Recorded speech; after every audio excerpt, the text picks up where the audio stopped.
El papel es parte de nuestra vida diaria. Está en los cuadernos, libros, empaques, recibos, servilletas y en incontables formas más. Aunque lo usamos a diario, pocas personas saben realmente de dónde viene y cómo se fabrica. Hoy, te llevaremos a conocer el fascinante viaje del papel desde los árboles en el bosque, pasando por enormes máquinas industriales, hasta llegar a nuestras manos en forma de hojas blancas, cuadernos o libros. Todo comienza en los bosques. El papel se fabrica principalmente a partir de la celulosa, una sustancia que se encuentra en las paredes celulares de las plantas, especialmente en los árboles. Los árboles que se utilizan para hacer papel suelen provenir de plantaciones forestales controladas, donde se cultivan especies como el pino y el eucalipto. Estas plantaciones son diseñadas para ser sostenibles, permitiendo que, por cada árbol talado, se planten nuevos. Después de talar los árboles, los troncos se transportan a la fábrica de papel. Allí se eliminan las ramas y se descortezan para dejar solo la madera limpia. Una vez limpia, la madera se corta en pequeñas astillas, de entre 2 y 5 centímetros de largo. Estas astillas son la base para producir la pulpa, el material crudo con el que se forma el papel. Existen dos métodos principales para convertir la madera en pulpa. Primero, el pulpeo mecánico, donde las astillas se muelen usando discos giratorios. Este método conserva la mayoría de los componentes de la madera y produce una pulpa gruesa, usada para papeles como el de periódico. Segundo, el pulpeo químico, en el cual las astillas se cocinan con productos químicos, como sulfato o sulfito, a alta presión. Este proceso elimina la lignina, que es una sustancia que une las fibras, y deja una pulpa más pura, ideal para papel blanco de mayor calidad. El resultado es una mezcla espesa y húmeda llamada pasta de papel o pulpa celulósica. Después del pulpeo, la pasta pasa por un proceso de lavado, donde se eliminan residuos y restos de productos químicos. Para producir papel blanco, la pulpa debe ser blanqueada. Esto no se hace con cloro puro, como se hacía antes, sino con peróxidos y dióxido de cloro, que son más respetuosos con el medio ambiente. La pasta, ahora limpia y blanca, está lista para transformarse en papel. Aquí comienza la verdadera magia. La pasta se mezcla con agua hasta formar una suspensión líquida, compuesta en un 99% de agua y solo un 1% de fibra. Esta mezcla se vierte sobre una malla metálica en movimiento continuo, conocida como mesa de formación. A medida que el agua se escurre a través de la malla, las fibras comienzan a entrelazarse, formando una fina capa de papel húmedo. La hoja pasa por rodillos que prensan el papel, eliminando aún más agua y dándole firmeza. La hoja aún está húmeda, así que se dirige a una serie de cilindros calentados con vapor, donde se seca cuidadosamente hasta perder casi toda la humedad. El papel seco pasa por calandras, unos rodillos que alisan la superficie y dan brillo o textura, según el tipo de papel que se desee. Finalmente, el papel se enrolla en enormes bobinas que pueden pesar varias toneladas. Estas bobinas se cortan y se procesan para distintos usos: hojas tamaño carta, papel higiénico, cartón, papel periódico, etc.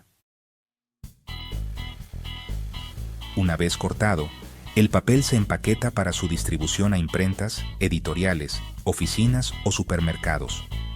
Desde este punto, el papel puede tomar miles de formas: cuadernos escolares, revistas, cajas de cartón, libros envoltorios o incluso papel moneda. Cada tipo de papel tiene diferentes gramajes, texturas, colores y acabados, adaptados a su función. La industria papelera ha sido históricamente criticada por su consumo de árboles y agua, pero en los últimos años ha habido importantes avances en sostenibilidad. Muchas fábricas ahora operan bajo estrictos estándares ambientales. Se utilizan bosques certificados, se optimiza el uso del agua y se reduce el consumo energético. Además, hoy se recicla una gran parte del papel que usamos. El papel reciclado se obtiene a partir de periódicos, revistas y residuos de oficina. Se procesa, se limpia de tintas y grapas y se convierte nuevamente en pulpa para fabricar más papel. Sin embargo, no todo el papel se puede reciclar indefinidamente. Las fibras se debilitan con cada reciclaje, por eso también es importante reducir su uso innecesario. El papel es un invento que ha transformado la historia de la humanidad.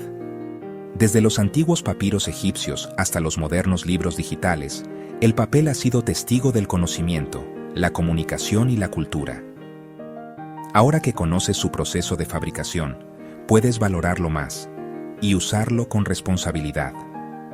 Reducir, reutilizar y reciclar no son solo palabras, son acciones que garantizan que podamos seguir usando el papel sin dañar al planeta. Todo comienza con una fuente muy antigua, los combustibles fósiles. El plástico se fabrica principalmente a partir de petróleo crudo y gas natural, ambos almacenados en el subsuelo terrestre desde hace millones de años. Estas sustancias son ricas en hidrocarburos, que son compuestos clave para producir plástico. Las empresas extraen estos recursos naturales perforando la tierra o el fondo marino, utilizando grandes plataformas de extracción. Luego, los transportan a refinerías, donde comienza la verdadera magia química. En las refinerías, el petróleo crudo pasa por un proceso llamado destilación fraccionada, donde se calienta a altas temperaturas y se separa en distintos componentes, según sus puntos de ebullición. Uno de los productos que se extraen en este proceso es la nafta, una mezcla ligera de hidrocarburos que será clave para fabricar plásticos. La nafta se somete luego a un proceso llamado craqueo térmico o catalítico, donde se rompen las largas cadenas de hidrocarburos en moléculas más pequeñas. De este proceso se obtienen compuestos básicos como el etileno, propileno, buteno y otros monómeros. Los monómeros como el etileno y el propileno son enviados a plantas petroquímicas donde pasa algo extraordinario. Se unen mediante un proceso químico llamado polimerización. En términos simples, la polimerización consiste en unir muchos monómeros iguales o similares para formar largas cadenas moleculares llamadas polímeros. Cada tipo de polímero da lugar a un tipo diferente de plástico. Por ejemplo, el etileno da lugar al polietileno, que es uno de los plásticos más comunes del mundo. El propileno se convierte en polipropileno. El cloruro de vinilo forma PVC, o policloruro de vinilo. Estos polímeros pueden ser termoplásticos, que se pueden fundir y volver a moldear, o termoestables, que una vez moldeados ya no se pueden cambiar. Bueno, una vez que los polímeros están listos, se enfrían, se cortan y se moldean en pequeñas esferas o cilindros que llamamos pellets o gránulos plásticos. Estos pellets, aunque son muy pequeños, en realidad son la base de casi todos los objetos de plástico que usamos en la vida diaria. Las empresas compran estos pellets para fabricar productos específicos y, dependiendo del tipo de plástico y del uso final que se le quiera dar, los pellets pueden mezclarse con aditivos que les dan color, resistencia, flexibilidad, retardancia al fuego o incluso otras propiedades especiales. Los pellets llegan a las fábricas, donde se transforman en productos mediante distintos métodos industriales. Entre los más comunes están: primero, el moldeo por inyección. Aquí, los pellets se funden y se inyectan a presión en un molde. Luego se enfrían y toman la forma deseada. Este proceso se usa para fabricar tapas, envases, juguetes, piezas automotrices y mucho más. Segundo, la extrusión. En este método, se funden los pellets y se fuerzan a pasar por una boquilla con forma específica. Así se pueden hacer tubos, láminas o perfiles largos. Tercero, el moldeo por soplado, que es ideal para hacer botellas y recipientes huecos. Se funde el plástico, se forma un tubo, se sopla aire dentro del molde y se crea la forma. Y cuarto, el termoformado.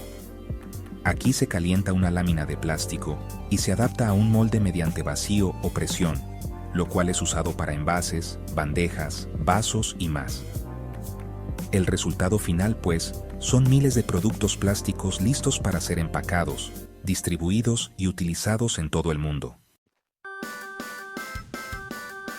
Aunque el plástico ha sido clave para el desarrollo tecnológico y la vida moderna, también ha generado problemas ambientales importantes.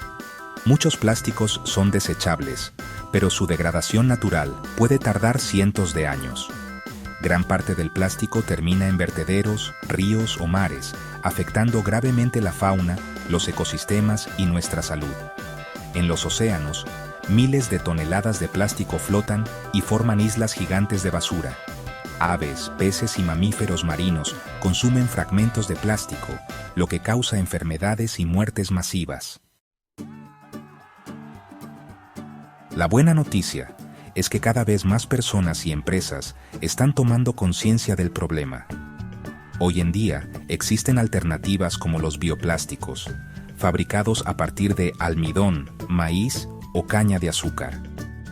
También están los plásticos reciclados, que se reutilizan para fabricar nuevos productos.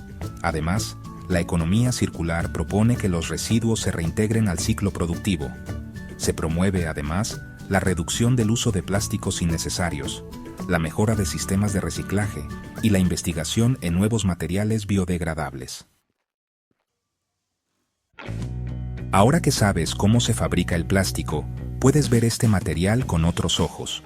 No es solo una sustancia artificial, es el resultado de un largo proceso químico, industrial y energético. El plástico no es el enemigo. El verdadero problema es cómo lo usamos y cómo lo desechamos. Está en nuestras manos cambiar los hábitos de consumo, exigir productos más responsables y cuidar del planeta que todos compartimos. Porque si el plástico está en todas partes, la solución también debe comenzar en cada uno de nosotros.